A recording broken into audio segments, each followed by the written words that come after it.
ورحمۃ اللہ تعالی وبرکاتہ۔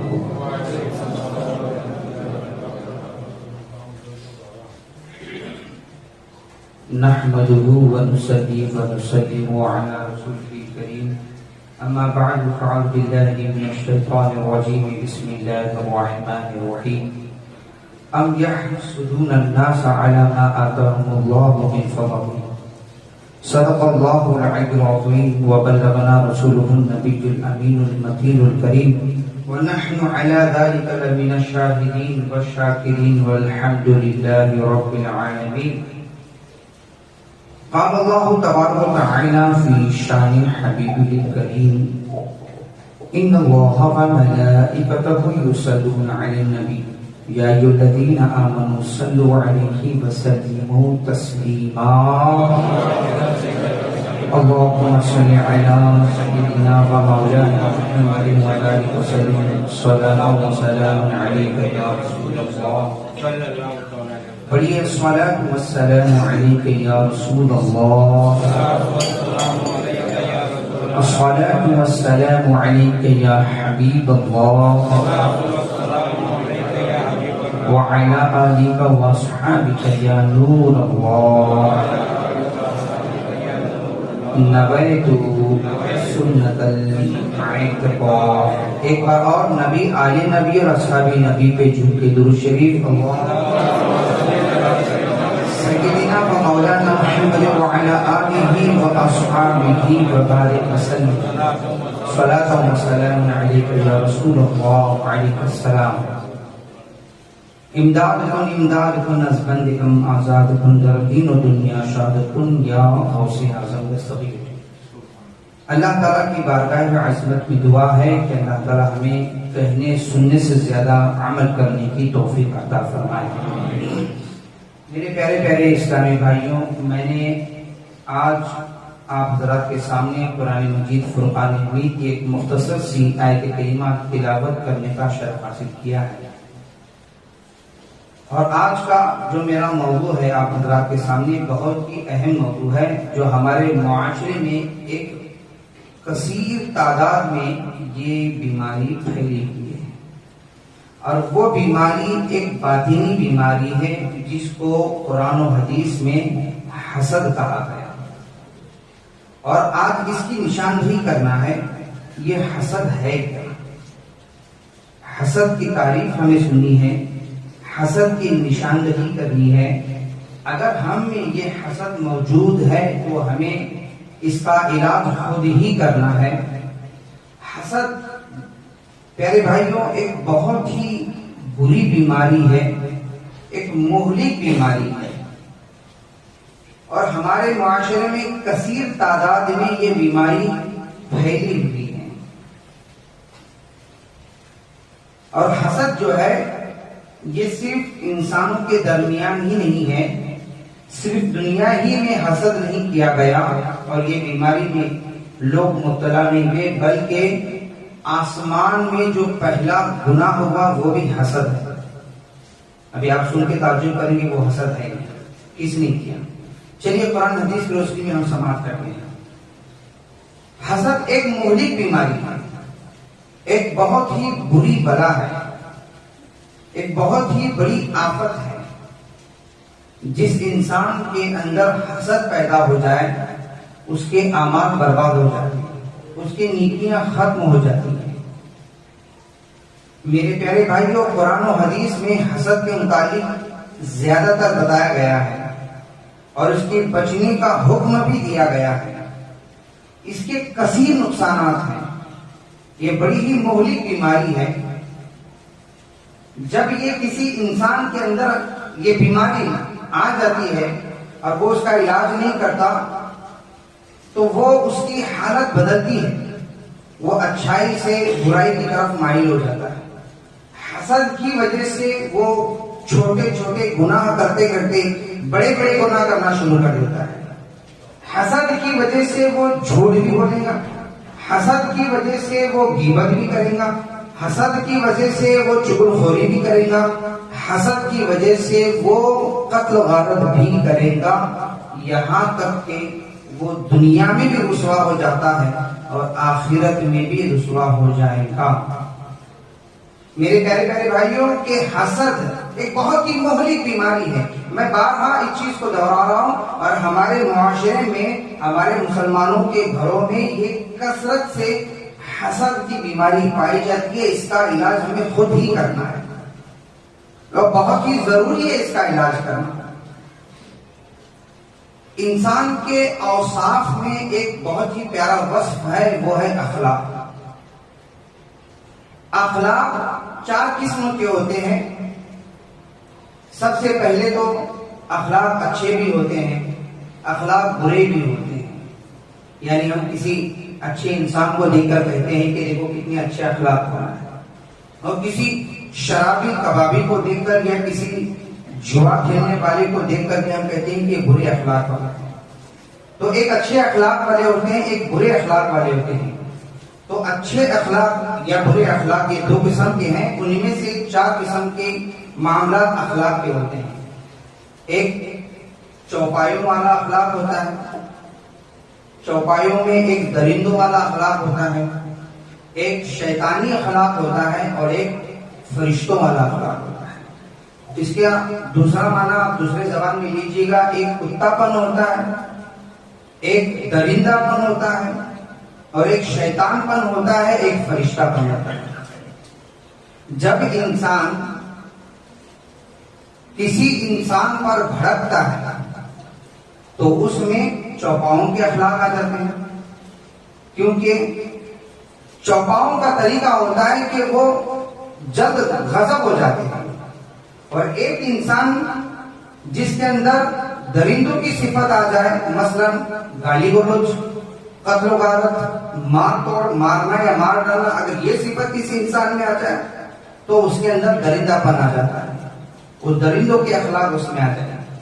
اور یہ میں اپنی مرضی سے نہیں، بلکہ امام محمد بن محمد غزالی حجت الاسلام رحمت اللہ تعالی کی مشہور و معروف کتاب جو مقبول عوام و خاص کیمیائے سعادت میں انہوں نے انسان کے باطنی امراض پر نشاندہی کی ہے، اور ان کی اصلاح کی خاطر انہوں نے سینکڑوں حروف میں کتاب مشتمل فرمائی ہے، کتاب مرتب فرمائی ہے میرے بھائیوں۔ تو ایک ہوتا ہے درندہ پن، اور ایک ہوتا ہے چوپایا پن، اور ایک ہوتا ہے شیطان پن۔ شیطان کی صفت کیا ہے؟ مکر و فریب کرنا، دھوکہ دینا، مکر دینا، یہ شیطان کی صفت ہے۔ کسی انسان میں اگر یہ آ جائے تو گویا کہ اس کے اندر شیطان پن آ گیا، شیطانی صفت اس میں آ گئی۔ اور ہوتا ہے ایک فرشتہ پن، فرشتی صفت، وہ ہے عقل اور علم۔ انسان کے پاس عقل ہے الحمدللہ، اور عقل ہی کی وجہ سے وہ جملہ مخلوقات پر افضل ہے، اشرف ہے، کیونکہ یہ عقل جو ہے یہ فرشتوں کی صفت ہے، عقل فرشتوں کا نور ہے۔ اب جب وہ نور کسی انسان میں آ جاتا ہے تو اس عقل کا استعمال کر کے وہ ہر بری بات سے بچتا ہے، وہ ہر مکر و فریب سے بچتا ہے، ہر جھوٹی بات سے بچتا ہے، ہر قتل و غارت سے بچتا ہے، ہر برائی سے وہ بچتا ہے۔ جہاں پر جہل ہے جہل سے بچ جاتا ہے، نادانی سے بچتا ہے، شراب خوری سے بچتا ہے، اور اس کے علاوہ جو چھوٹے بڑے کبیر گناہ ہیں، صغائر گناہ ہیں، تمام گناہوں سے وہ بچتا بچاتا ہے۔ اسی وجہ سے انسان میں وہ عقل ہونا بہت ہی ضروری ہے، اور ہمیشہ ہمیں عقل کی دعا ہی مانگنی چاہیے۔ آقا علیہ السلام کا ارشاد گرامی ہے کہ ہر ایک انسان کے ساتھ میں ایک شیطان بھی ہوتا ہے اور ایک فرشتہ بھی ساتھ ساتھ میں رہتا ہے۔ فرشتہ اسے بار بار نیکی کی طرف بلاتا ہے، اور شیطان اس کو گناہوں کی طرف بلاتا ہے، اس کے دل میں طرح طرح کے وسوسے پیدا کرتا ہے۔ آقا علیہ السلام ارشاد فرماتے ہیں کہ میرے ساتھ بھی ایک شیطان تھا، الحمدللہ اللہ رب العزت نے مجھے اس پر فتح عطا فرمائی، اب وہ میرے ماتحت رہتا ہے، مجھے ہمیشہ نیکی کی ہی دعوت دیتا ہے۔ سبحان اللہ۔ تو پتہ چلا ہر ایک انسان کے ساتھ ایک فرشتہ بھی ہوتا ہے جو اسے نیکی کی طرف بلاتا ہے، ہر انسان کے ساتھ میں ایک شیطان بھی ہوتا ہے جو اسے گناہوں کی طرف بلاتا ہے۔ آقا علیہ السلام ارشاد فرماتے ہیں اس شیطان کے مکر و فریب سے بچو، اس کے بہکاوے سے بچو، اس کے وسوسے سے بچو، اس کے بلاوے سے بچو۔ جب بھی تمہیں کوئی تمہارا فرشتہ نیکی کی طرف دعوت دے، تمہارے دل میں نیکی کا خیال آ جائے تو عقل کا استعمال کرو، فوراً اس نیکی پہ عمل کر جاؤ۔ تم نے نیت کر لی، نیت کا بھی ثواب پاؤ گے، اور عمل کر لیا تو عمل کا بھی ثواب پاؤ گے۔ سبحان اللہ۔ تو میرے محترم بھائیوں، پتہ چلا کہ انسان میں 4 طرح کی عادتیں ہیں۔ اب یہ بڑی لمبی وضاحت ہے، مختصر انداز میں اپنے موضوع کی طرف آ جاؤں۔ یہ موضوع سے ہی ریلیٹڈ ہے، اس سے تعلق رکھتا ہے، اس لیے میں نے آپ حضرات کے سامنے بیان کیا۔ تو یاد رکھیے گا، ان میں باطنی امراض میں ایک باطنی مہلک بیماری کا نام ہے حسد۔ آقا علیہ السلام ارشاد فرماتے ہیں حسد نیکیوں کو اس طرح سے کھا جاتا ہے جس طرح سے آگ لکڑی کو خاکستر کر دیتی ہے۔ جس طرح سے آگ لکڑی کو خاک کر دیتی ہے، جلا کر راکھ کر دیتی ہے، ایسے ہی حسد نیکیوں کو ایسے ہی کھا جاتا ہے۔ جس انسان کے اندر حسد آ جائے، چاہے وہ چھوٹی بڑی نیکی کرے، حسد کی وجہ سے اس کی نیکیاں تباہ و برباد ہو جائیں۔ حسد کی وجہ سے اس کے اعمال برباد ہو جاتے ہیں، حسد کی وجہ سے اس کا ایمان برباد ہو جاتا ہے، حسد کی وجہ سے اس کی آخرت بھی برباد ہو جاتی ہے، حسد کی وجہ سے اس کی دنیا بھی برباد ہو جاتی ہے۔ حسد ہی کی بنا پہ وہ دنیا کے درمیان، دنیا والوں کے درمیان وہ ذلیل و رسوا ہو جاتا ہے، اور حسد کی وجہ سے کل بروز قیامت پیارے آقا صلی اللہ علیہ وسلم کی شفاعت سے بھی محروم ہو جائے گا، اللہ کی رحمت سے بھی محروم ہو جائے گا۔ بروز حشر جب کثیر تعداد میں لاکھوں کروڑوں لوگ رہیں گے، تمام نبیوں کی امتیں وہاں اکٹھا ہوں گی، اگر کوئی حاسد وہاں پر پیش کیا جائے گا تو سوچو میرے بھائیوں وہ کس قدر تمام امتوں کے بیچ میں رسوا ہو جائے گا۔ یاد رکھیے حسد ایک بہت بری اور بلا ہے، بری بیماری ہے، ایک مہلک بیماری ہے۔ آئیے حسد کی تعریف ہم سنتے ہیں۔ حاسد جو حسد کرتا ہے، جس سے حسد کرتا ہے اسے کہتے ہیں محسود۔ حاسد یعنی حسد کرنے والا۔ حسد کی تعریف یہ ہے کہ ایک انسان کسی عزت دار کی عزت کو دیکھ کر کے اس کی عزت کو ختم ہونے کی تمنا کرے، یا کسی مالدار شخص کو دیکھ کر کے اس کے مال کو برباد ہونے کی تمنا کرے، یا کسی افضل الشخص کو دیکھ کر، بڑے مرتبے والے کو دیکھ کر اس کے مرتبے کو زائل ہونے کی تمنا کرے، اور یہ ذہن میں رکھے کہ یہ جو اسے دولت ملی ہے، یہ جو اسے شہرت ملی ہے، یہ جو اسے علم ملا ہے، اسے ختم ہو جائے اور وہ چیزیں مجھے مل جائے۔ اگر کوئی شخص یہ ذہن رکھتا ہے کہ گویا کہ اس کے دل میں حسد ہے، اس کے دل میں حسد ہے میرے بھائی، تو حسد کی تعریف یہ ہے کہ جب حاسد کسی محسود کو دیکھتا ہے تو اس کے دل میں تمنا ہوتی ہے کہ کاش اس کے بعد جو ہے وہ برباد ہو جائے، چاہے مال ہو، چاہے خوبصورتی ہو، چاہے علم ہو، چاہے مقام و مرتبہ ہو، یہ تباہ برباد ہو جائے، یہ غریب ہو جائے، یہ پریشان ہو جائے، اور اس کا مرتبہ، اس کا مال و دولت برباد ہو کر کے یہ مجھے مل جائے۔ اگر کوئی یہ ذہن میں رکھتا ہے تو میرے بھائیوں وہ حسد کرنے لگتا ہے۔ یہ بہت ہی بری بیماری ہے۔ آقا علیہ السلام ارشاد فرماتے ہیں اے میرے صحابہ، میرے غلاموں، پچھلی امتوں میں جو بیماریاں تھیں وہ بیماریاں عنقریب تمہارے درمیان پہنچیں گی۔ صحابہ کرام نے عرض کیا یا رسول اللہ صلی اللہ علیہ وسلم وہ بیماریاں کون سی ہیں، ہمیں بھی آگاہ فرما دیجیے گا۔ آقا علیہ السلام نے ارشاد فرمایا وہ بیماری ہے تکبر، وہ بیماری ہے حرص یعنی لالچ، وہ بیماری ہے حسد۔ یہ 3 ایسی بیماریاں ہیں جو پچھلی امتوں میں موجود تھی، اور انہی 3 بیماری کی وجہ سے پچھلی امتوں کے لوگ تباہ برباد ہو گئے۔ عنقریب یہ تمہارے درمیان میں آ جائیں گے۔ آقا علیہ السلام ارشاد فرمایا اے میرے غلاموں، ان تمام بری بیماریوں سے ہمیشہ بچتے رہنا، ان تمام مہلک بیماریوں سے ہمیشہ بچتے رہنا۔ ایک حدیث پاک کا مفہوم ہے کہ جو مسلمان آپس میں حسد و کینہ کرتے ہیں، بغض نہ کرتے ہیں، ان کے حسد کینے کو ختم، ان کے حسد کینے کو دور کرنے کا علاج میں حدیث میں بتا دیا گیا ہے۔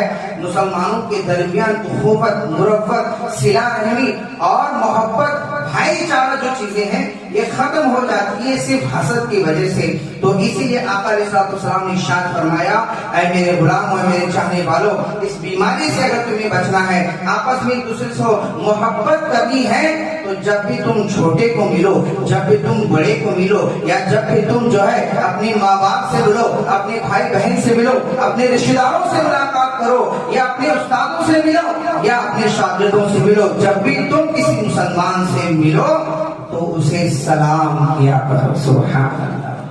کیا فرمایا حضور نے کہ اسے سلام کرو. آپس میں سلام کرنے سے محبت بڑھ جاتی ہے. سبحان اللہ. درود شریف پڑھ لیجیے. اللہم صلی علی سیدنا و مولانا محمد وبارک وسلم صلاۃ و سلام علیک یا رسول اللہ علیہ الصلوۃ والسلام. اب سلام کرنے سے محبت میں اضافہ ہوتا ہے، سلام کرنے سے محبت بڑھتی ہے، دل کا حسد ختم ہو جاتا ہے، دل میں جو کینہ ہے وہ ختم ہو جاتا ہے، دل میں جو دشمنی رکھ کر کے ہم گھوم رہے ہیں وہ ختم ہو جاتا ہے. کبھی یہ شرم محسوس نہ کرے میں تو بڑا ہوں، چھوٹے کو کیوں سلام کروں. میرے بھائیوں کی اصلاح کی محفل ہے. بڑا ہو کر کے چھوٹے کو میں کیوں سلام کروں، باپ ہو کر بیٹے کو کیوں سلام کروں، استاد ہو کر کے شاگرد کو کیوں سلام کروں. اس طرح سے اگر کوئی سوچ رکھتا ہے تو وہ اپنے اندر گویا کہ ایک بڑی بیماری وہ پیدا کر رہا ہے، وہ ہے تکبر. اس کے اندر گھمنڈ آ گیا، اس میں ایگو آ گیا، اور اس گھمنڈ اور ایگو کی وجہ سے انشاءاللہ کسی اور جمعہ کے موقع پر صرف موضوع گھمنڈ پر میں انشاءاللہ تفصیل سے بیان کروں گا. تو جس کے اندر گھمنڈ اور ریاکاری آ گئی اس کی بھی اعمال تباہ برباد ہو گئے. گھمنڈ کرنا صرف اللہ کی شان ہے، تکبر کرنا صرف اللہ کی شان ہے، ایگو کرنا صرف اللہ کی شان ہے. اسی لیے ہم نماز میں ہر وقت کہتے ہیں اللہ اکبر اللہ اکبر اللہ اکبر. شروع نماز میں ہی ہم اللہ اکبر کہتے ہیں. کیا کہتے ہیں؟ اللہ ہی سب سے بڑا ہے، اللہ ہی سب سے بڑا ہے، کیونکہ بڑائی صرف اللہ کی ہے، کسی انسان کی شان نہیں ہے، اللہ کی شان ہے. میرے محترم بھائیوں، اسی لیے آقا علیہ السلام نے ارشاد فرمایا اپنے چھوٹے ہو، اپنے سے بڑے ہو، یا درمیان ہو، یا ماں باپ ہو، یا اپنے کوئی رشتہ دار ہو، یا کوئی دشمن ہی کیوں نہ ہو، اگر وہ مسلمان ہے تو ضرور بھی ضرور سے سلام کیا کرو. سلام کرنے سے محبت میں اضافہ ہوتا ہے، سلام کرنے سے دل کی حسد ختم ہو جاتی ہے، سلام کرنے سے جلن ختم ہو جاتی ہے، سلام کرنے سے محبت میں اضافہ ہو جاتا ہے. تو میرے پیارے پیارے بھائیوں، سلام کرنا یہ میرے آقا علیہ السلام کی بہت ہی پیاری پیاری سنت مبارکہ ہے. آپ کے علم کے لیے میں بتا دوں، آپ کے علم کے لیے یاد رکھیے گا، حسد جو ہے یہ آسمانی پہلا گناہ ہے. کیا ہے؟ آسمانی پہلا گناہ اگر کوئی ہے تو وہ ہے حسد. آپ کہیں گے یہ کیا چیز ہے؟ آسمان میں پہلا گناہ کون سا ہوگا اور کس نے کیا؟ آپ کے ذہن میں کچھ باتیں آئی رہی ہوں گی. وہ یہ ہے کہ شیطان نے حضرت آدم علیہ السلام کے سامنے سجدہ نہیں کیا. آپ کو پتا ہونا چاہیے کہ شیطان نے حضرت آدم کے سامنے سجدہ کیوں نہیں کیا؟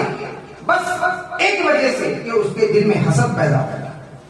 اس نے یہ دل میں جان لیا کہ میں تو آگ سے بنا ہوا ہوں، میں تو معلم الملائکہ ہوں.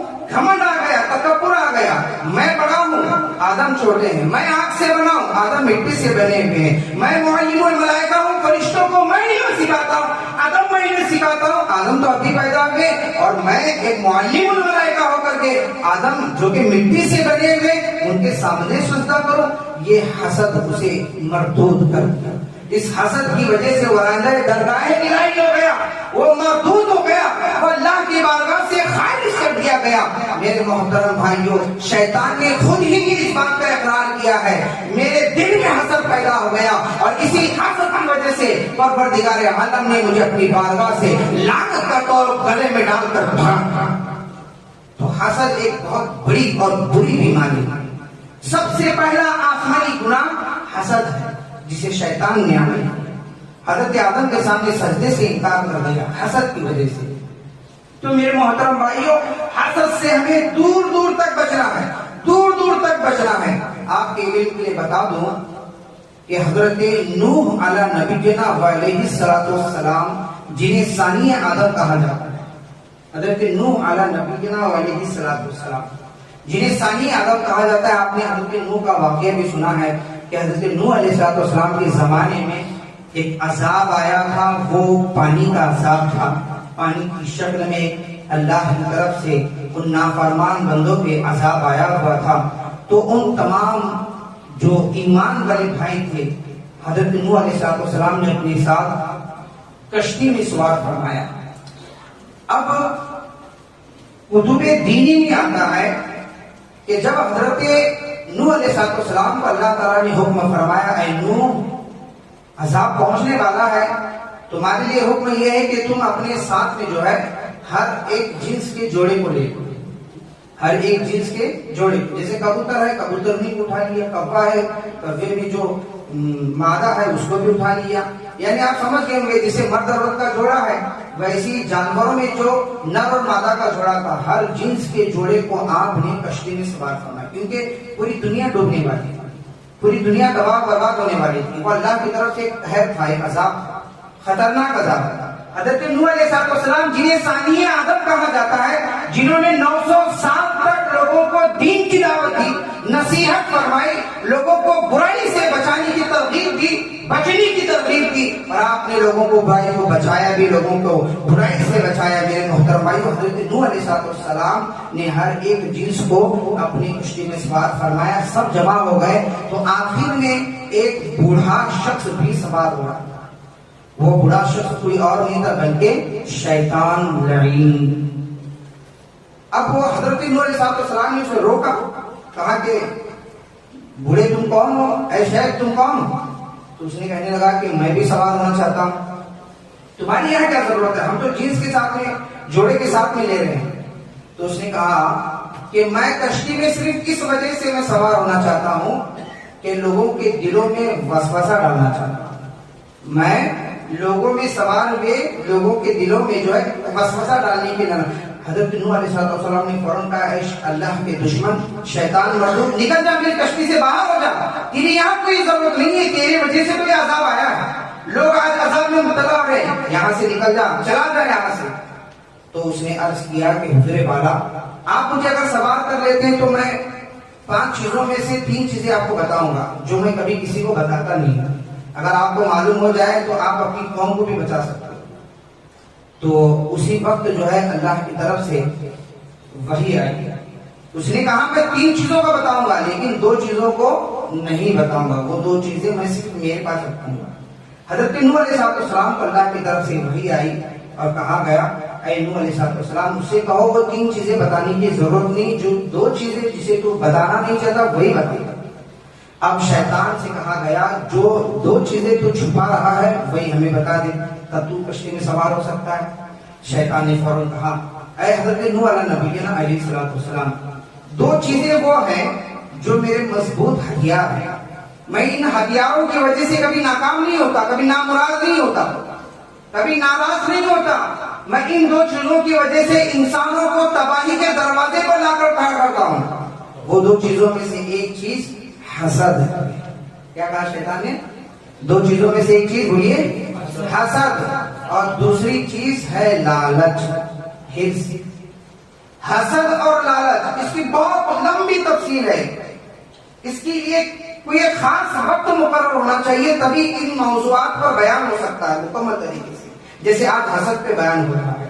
تو شیطان نے مختصر یہ کہا کہ میں وہ 2 چیزیں بتانا چاہتا ہوں جن 2 چیزوں کے کرنے کی وجہ سے انسان تباہی کے دروازے پہ کھڑا ہوتا ہے, وہ برباد ہو جاتا ہے, اس کی دنیا بھی برباد اور آخرت بھی برباد ہو جاتی ہے. وہ 2 چیزیں اے نوح وہ حسد اور لالچ ہے. یہ 2 چیزیں میرے ہتھیار ہیں. تو میرے محترم بھائیو, اب اس واقعے سے اس معاملے سے کیا پتا چلتا ہے کہ شیطان بھی خواہش رکھتا ہے, شیطان بھی اس بات کا مطمئن ہے کہ یہ 2 چیزیں ہر مسلمان کے دل میں آ جائے, حسد آ جائے, لالچ آ جائے, اور ان 2 چیزوں کی وجہ سے اس حسد کرنے والے کو تباہ برباد کر دیا جائے, اس لالچ کرنے والے کو تباہ برباد کر دیا جائے. شیطان تو ہمارا ازلی دشمن ہے, وہ بھی کھلا ہوا دشمن ہے. آج اگر ہم اس کی بات پہ عمل کریں گے, اس کی راہ پہ چلیں گے تو ہمارا حال کیا ہوگا. اسی لیے ہمیں ایک دوسرے کی اصلاح کرنے کی بہت سخت ضرورت ہے. اگر ہم کسی مالدار کو دیکھتے ہیں تو ہمارے دل میں ایک حسد پیدا ہو جاتا ہے, کسی خوبصورت شخص کو دیکھتے ہیں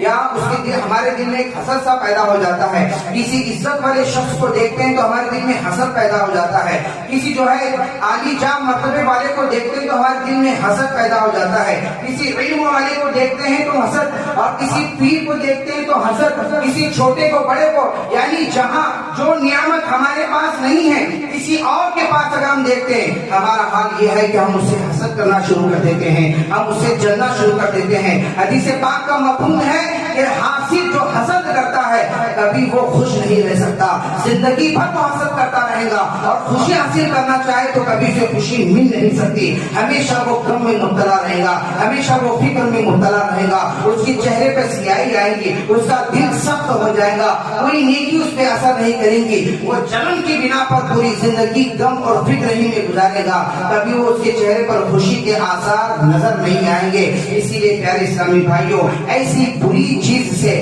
ایسی حسد والی بیماری سے، ایسی بری عادت سے ہمیشہ ہمیں بچنا ہے اور دوسروں کو بھی بچانے کی ضرورت ہے۔ ایک تاجر اپنے کاروبار کی وجہ سے دوسرے تاجر سے جلتا ضرور ہے، لیکن کسی طالب علم سے نہیں جلتا، اس لیے کہ وہ اس کے برابری کا پیشہ نہیں کرتا، اور اگر کوئی طالب علم کسی ٹرانسپورٹر سے نہیں جلتا اس لیے کہ وہ اس کے ہم پلہ ہم ساتھی نہیں ہے، اس کے برابری والا نہیں ہے، وہ کسی طالب علم کی سے جلتا ہے اس لیے کہ اس کے ذہن میں ذہنی صلاحیت ہوتی ہے، وہ ہوشیار ہوتا ہے، استاد کی طرف سے شاباشی اسے ملتی ہے، یعنی ہر طرح سے اس کی ذہنی صلاحیت، علمی قابلیت کی وجہ سے کسی دوسرے عالم سے یا کسی دوسرے قاری سے یا کسی دوسرے طالب علم سے وہ چلنا شروع کر دیتا ہے۔ ایسے ہی کوئی پیر کسی دوسرے پیر سے چلتا ہے، کسی جو ہے عام شخص سے نہیں چلتا یا کسی ٹھیکے والے سے نہیں چلتا، اس لیے کہ اس کے برابر میں جو پیر ہے وہ اس کی مریدوں کی کثرت کی وجہ سے چلتا ہے، اس کی آب و بھگت کی وجہ سے چلتا ہے۔ تو میرے محترم بھائیوں، ایک شخص اپنی برادری کی وجہ سے چلتا ہے، اپنی برابری والوں سے چلتا ہے، تو میرے محترم بھائیوں یہ آج عام ہو چکا ہے، عالم عالم سے چل رہا ہے، پیر پیر سے چل رہا ہے، جاہل جاہل سے چل رہا ہے، استاد استاد سے چل رہا ہے، طالب علم سے چل رہا ہے، مقتدی مقتدی سے چل رہے ہیں، امام امام سے چل رہا ہے، یعنی یہ بیماری ہمارے معاشرے میں اتنی عام ہو چکی ہے، ہم بظاہر گناہ کو دیکھ رہے ہیں۔ ظاہری گناہ کیا ہے؟ جیسے شراب پینا۔ ظاہری گناہ کیا ہے؟ جیسے قتل کرنا۔ ظاہری گناہ کیا ہے؟ جیسے چوری کرنا۔ ظاہری گناہ کیا ہے؟ جیسے زکات نہ دینا۔ ظاہری گناہ کیا ہے؟ کسی کی چغلی کرنا۔ ظاہری گناہ کیا ہے؟ کسی کو مارنا، قتل کرنا۔ لیکن جو باطن کے گناہ ہے کبھی ہم اس کی طرف توجہ نہیں دیتے۔ حالت تو ہماری بخوب ہے، بظاہر تو ہم بڑے خوبصورت ہیں، بظاہر تو بڑے پیارے پیارے خوبصورت ہم کپڑے زیب تن کر کے مسجدوں میں آتے ہیں، مدرسوں میں جاتے ہیں، باہر جو ہے شادی ہال میں گھومتے نظر آتے ہیں، لیکن حقیقت ہمارا دل گناہوں میں ڈوبا ہوا ہے، ہمارا دل گناہوں سے سیاہ ہو چکا ہے، اور حسد کی وجہ سے ہم اس قدر جو ہے برباد ہو چکے ہیں۔ آج ہم کوئی بھی نیکی کرتے ہیں تو حسد کی وجہ سے کرتے ہیں۔ تو میرے محترم بھائیوں، ایسی بری عادت سے، ایسی برے اخلاق سے، ایسی باطنی بیماری سے ہمیشہ ہمیں بچنے کی کوشش کرتی رہنی چاہیے۔ آپ کو یہ بھی پتا ہونا چاہیے، دنیا میں جس نے سب سے پہلا قتل کیا، جو سب سے پہلا قتل ہوا وہ حسد کی وجہ سے ہوا۔ دنیا میں جو سب سے پہلا جو قتل ہوا وہ کس وجہ سے ہوا؟ حسد، جلن کی وجہ سے۔ کس نے کس کو مارا یہ آپ کو معلوم ہونا چاہیے۔ اسلامی ہسٹری کو آپ پڑھ لیجیے گا۔ حضرت آدم علیہ السلام اس دنیا کے پہلے انسان، بظاہر پہلے انسان، آپ کی نسل دنیا میں پھیلنے شروع ہو گئی، اور آپ ہی کی حقیقی نسل تھی جو سب طرف پھیل رہی تھی، وہی انسان تھے، اور کوئی انسان دنیا میں تھے ہی نہیں۔ اب آپ کی نسلوں میں دو بیٹے آپ کے تھے، ایک کا نام قابل اور دوسرے کا نام حابل۔ قابل نے حابل کو قتل کیا، قابل نے حابل کو قتل کیا۔ کس وجہ سے کیا؟ واقعہ لمبا ہے، میں انشاءاللہ ابھی مختصر انداز میں بتاؤں گا۔ وہ حسد کی وجہ سے کیا، اس کے دل میں حسد پیدا ہوا۔ سب سے پہلا گناہ اس دنیا میں سورہ زمین پر حسد کی وجہ سے قتل ہوا۔ میرے محترم بھائیوں، حضرت آدم علیہ السلام کی شریعت میں یہ جائز تھا، کیونکہ ان کی اولاد کے علاوہ کوئی دنیا میں انسان تھے ہی نہیں۔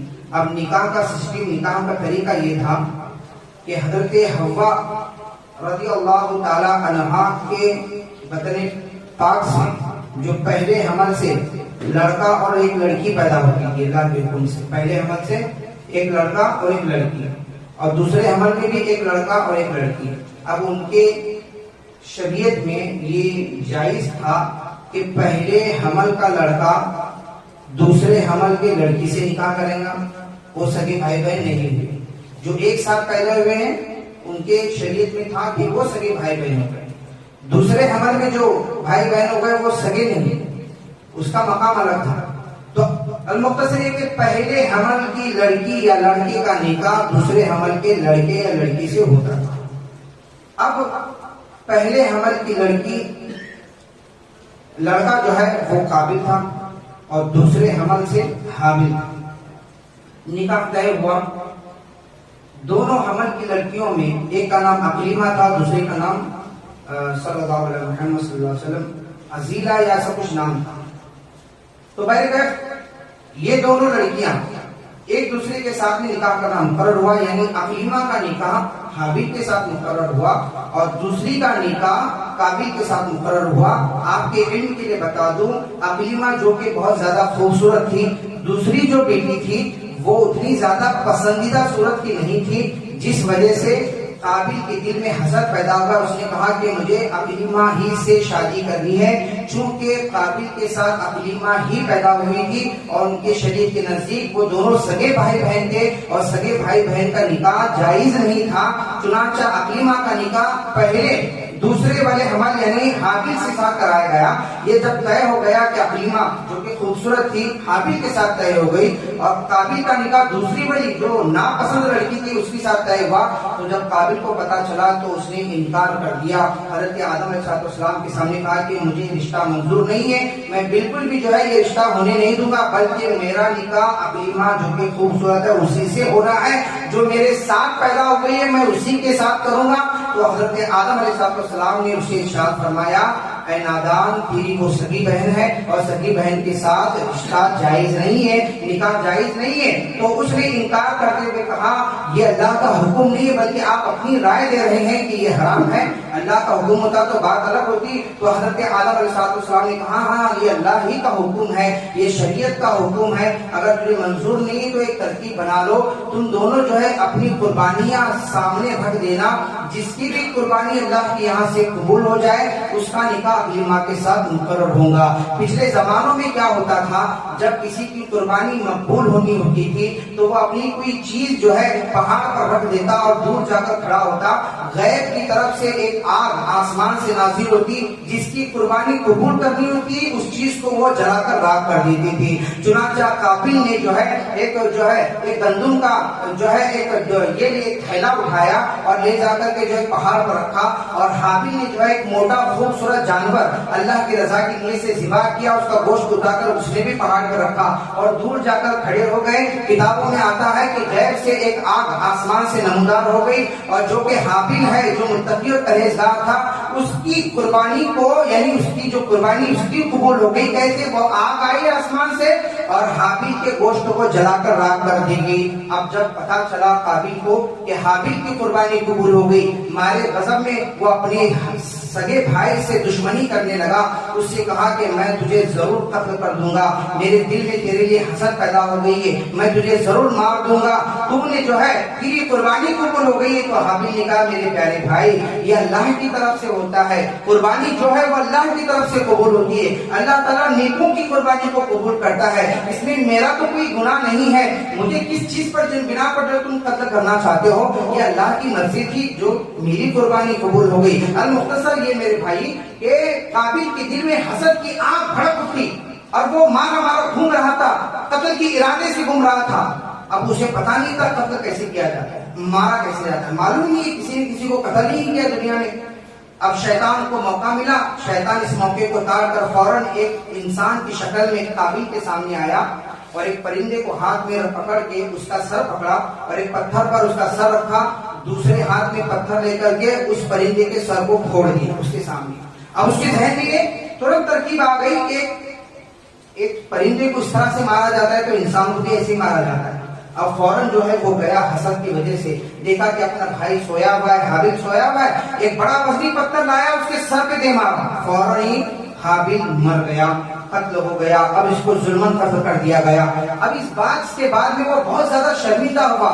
کتابوں میں آتا ہے کہ شرمندگی کی وجہ سے وہ حضرت آدم کے سامنے 1 سال تک نہیں گیا اور اپنی بھائی کی لاش کو لے کر کندھے پہ رکھا اور پورا سال گھومتا رہا. کیا کروں سمجھ میں نہیں آ رہا تھا. اللہ کی طرف سے ایک کوا آیا اور اس نے جو ہے ایک دوسرے کوے سے جھگڑا کیا. جب وہ مر گیا تو اپنی چونچ سے اس نے زمین کھودی اور دوسرے کوے کو دفنا دیا. اس کا یہ عملی نمونہ جب اس قابل نے دیکھا تو اپنے بھائی کو بھی زمین میں دفنا دیا. حضرت آدم کے سامنے گیا, حضرت آدم نے اس سے حابیل کے بارے میں پوچھا. اس نے کہا کیا میں اس کا وکیل ہوں, کیا میں اس کا نگراں ہوں, مجھے کیوں پوچھتے ہو, جاؤ حابیل سے پوچھ لینا وہ کہاں ہے. حضرت آدم کو پتا چلا کہ اس قابل نے, اس مردود نے جو ہے حابیل کو قتل کر دیا ہے, حسد کی وجہ سے مار دیا ہے. آپ کے بارے میں بتایا جاتا ہے ایک سال تک کبھی آپ نے کبھی مسکرائے نہیں, کبھی ہنسے نہیں, آپ کے چہرے پہ ہنسی نہیں, آپ غمگین رہے. المختصر یہ میرے بھائیوں, جتنا بھی دنیا میں گناہ ہو رہا ہے, ظلمن قتل ہو رہا ہے, سارا کا سارا گناہ اس قابل کے ذمہ جا رہا ہے.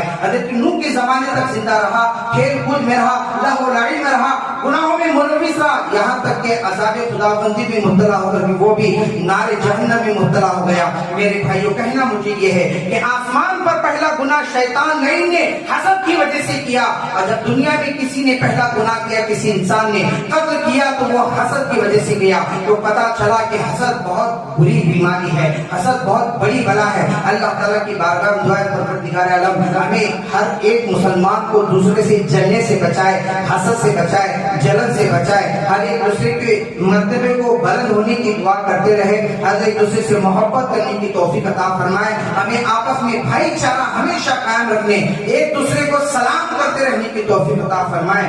استغفر اللہ ربی من کل ذنب واذنبه واتوب الیہ.